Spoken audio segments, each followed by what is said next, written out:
Through the multiple database connectors that ClicData offers, you can query different databases in all types of languages.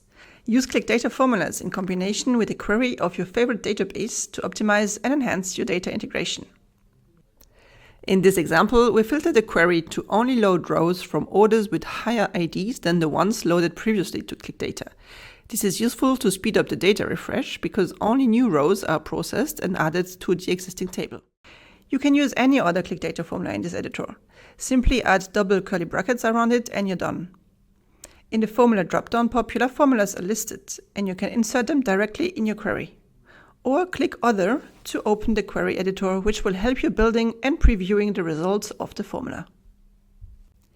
Here are some examples. Data to list to create an array from any data table. Data info last refresh to fetch the date of the last refresh of a table. Date add to get only data after a certain date in the past. Hit save and run your query to get data into your data warehouse to use it further in data flows, dashboards, reports, and more.